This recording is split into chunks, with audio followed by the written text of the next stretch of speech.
Sunog yata dito mga tol kasi lumabas yung mga student to. Laki ng usok.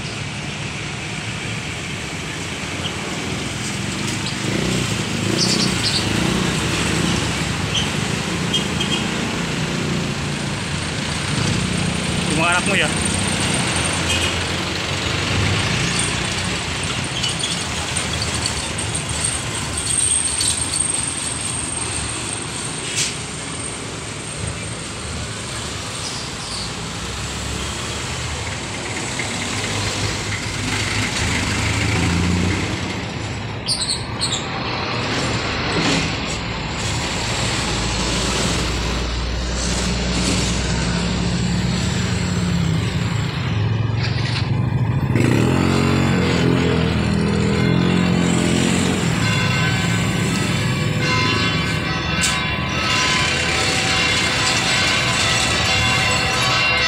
Napakapal yung usok mga tol. Ano kaya nasusunog dyan?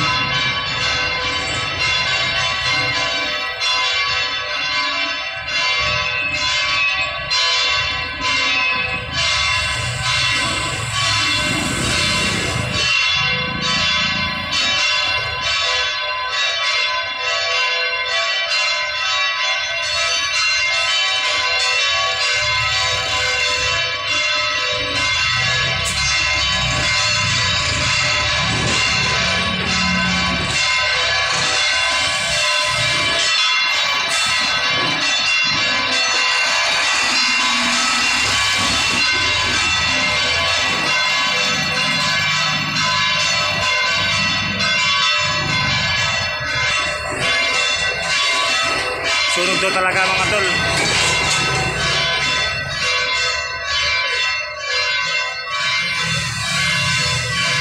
Ano kaya nasusunog dyan? Baka building or ano. Parang nasa bungad lang yan ng gitbanda eh.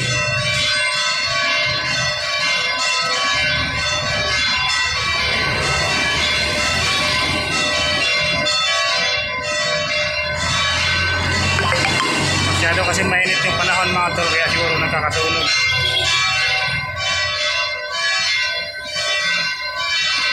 Hindi na lumalakas yung usok. Yan, malakas na naman.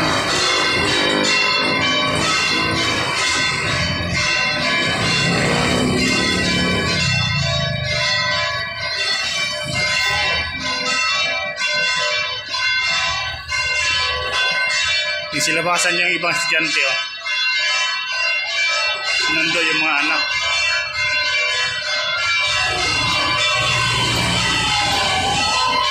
Yan na yung bumbero. Mating na yung bumbero mga tol.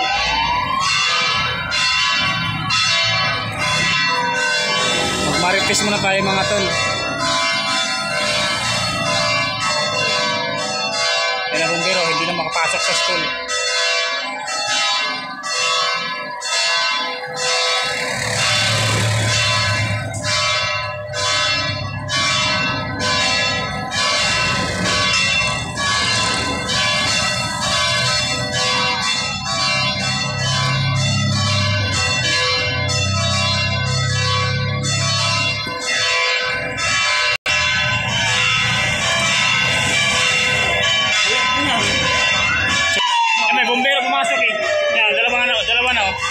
Saan po nga sinunog sa school? Sa school na yata daw. May anak ka ba dyan? Oh? May anak ka dyan? Wala. Yung kasama ko dito, pumunta nga dyan kasi may anak siya dyan eh. Kitang-kita ko po sa amin ko. Akala ko may nagsisigalang. Hindi. Para ang laki. Kanina kasi may ina pa yan. Medyo lumakas na lumakas. Ang sinabasan po yung mga estudyante. Oo, silabas yan.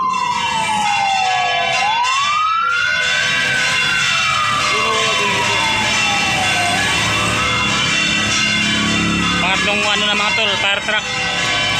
Wala pa namang lumalabas na ambulance. Pangatlong fire truck na. Bumbero. Umitim na yung usok mga tol.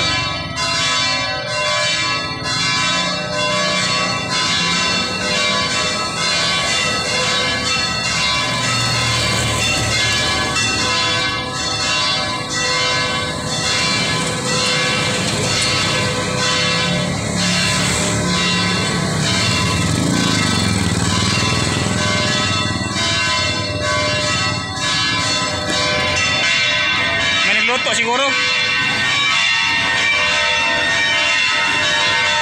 Pang-apat na bumbero mga tol. Pang-lima.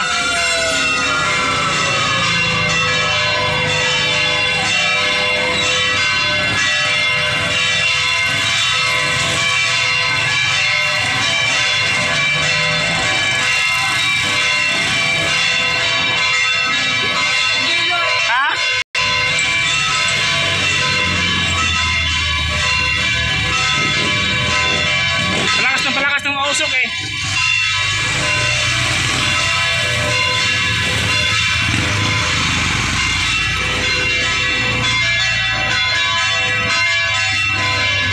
Kantin daw pala yun sa sunog.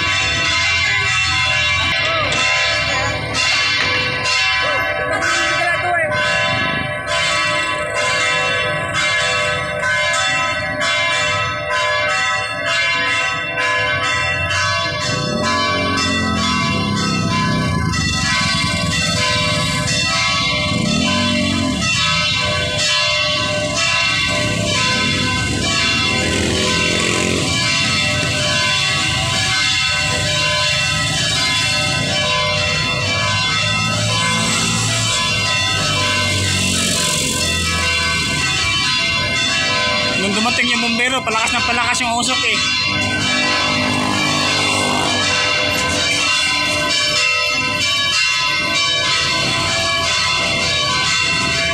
Wala na?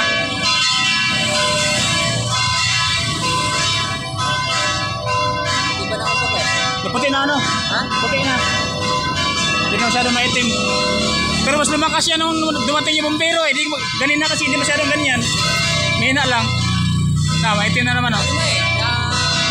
Nabulabog.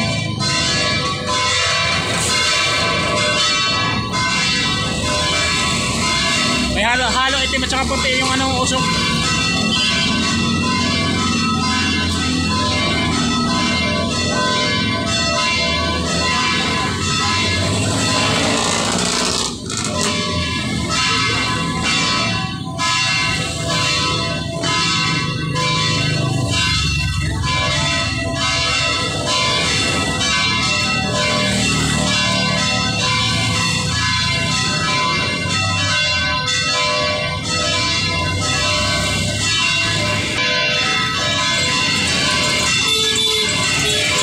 Pula na yata mga tol, maputi na yung usok. Hindi na masyado.